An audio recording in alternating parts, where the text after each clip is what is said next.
Hallo, willkommen auf meinem YouTube-Kanal rund um den neuen Ford Focus MK4.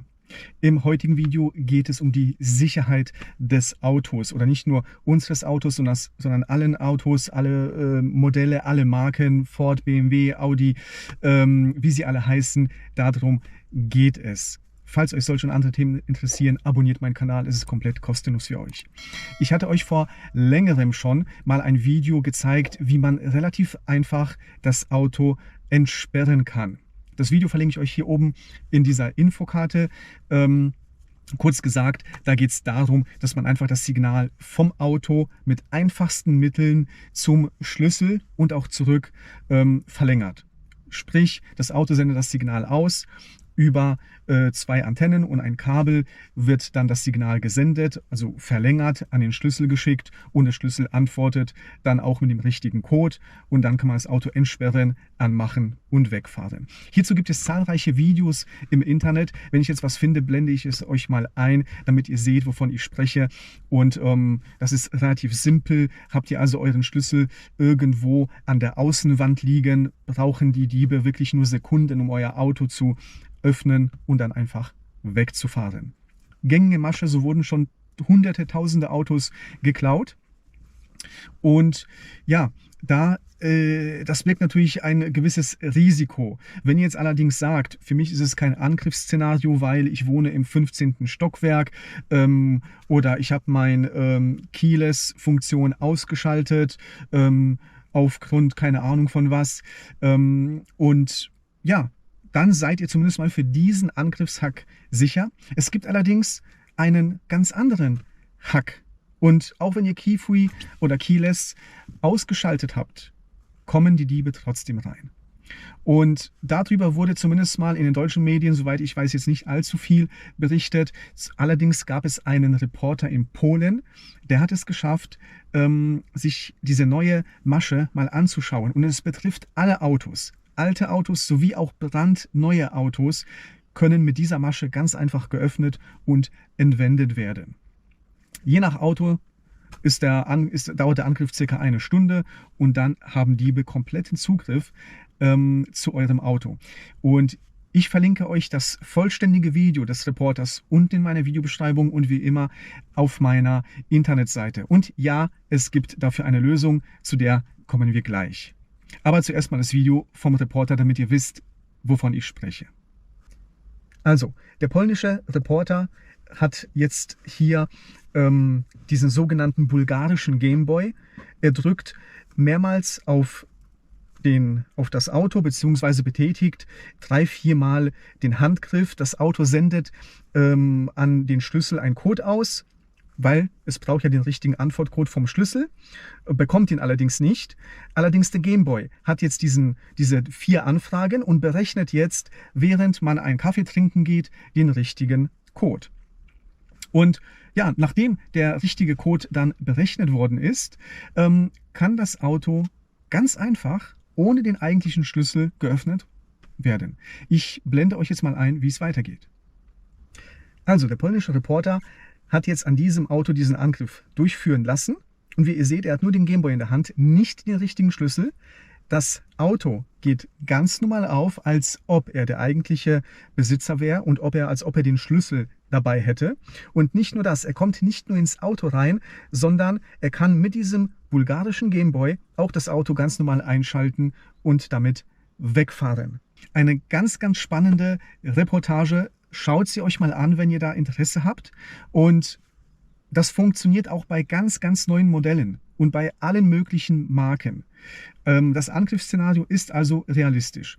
Und ja, wir brauchen auf jeden Fall dafür eine Lösung. Und wie schon erwähnt, die Lösung gibt es nicht nur für den Ford Focus, sondern für alle Ford-Modelle, für alle Audi, Mercedes, BMW-Modelle, also im Prinzip für alle Autos, die es auf dem Markt gibt.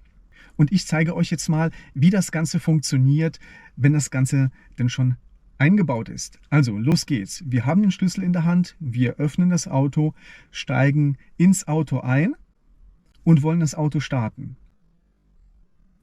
Und wie ihr seht, das Auto startet einfach nicht. Und genau das Gleiche würde auch passieren, wenn jemand jetzt mit diesem bulgarischen Gameboy versuchen würde, unser Auto zu entwenden. Er würde zwar vielleicht reinkommen und im Auto sein, aber er könnte das Auto nicht starten. Es ist die Frage, wieso startet das Auto nicht? Es gibt eine sogenannte Wegfahrsperre, die ihr euch selber installieren könnt, oder ihr könnt euch das Ganze installieren lassen. Ich verlinke euch das Ganze wie immer unten in der Videobeschreibung und auf meiner Internetseite, damit ihr wisst, wovon ich spreche. Und für all diejenigen, die es vielleicht selber installieren wollen, da kommt ein Video. Das nächste Video, was ich also hier veröffentlichen werde, ist dann die Installation dieser Wegfahrsperre. Und ja, was muss man jetzt tun, um tatsächlich das Auto einzuschalten? Man muss eine Tastenkombination drücken. Ich habe mich jetzt für 2 Tasten entschieden, Set Plus und Set Minus. Nachdem man diese 2 Tasten betätigt hat, kann man das Auto wie gewohnt starten.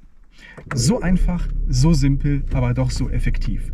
Von 2 bis zu 15 Tasten könnt ihr euch da individuell festlegen, und erst wenn man diese Tasten betätigt hat, dann startet auch das Auto, dann gibt die Wegfahrsperre das Auto frei und dann startet das Auto.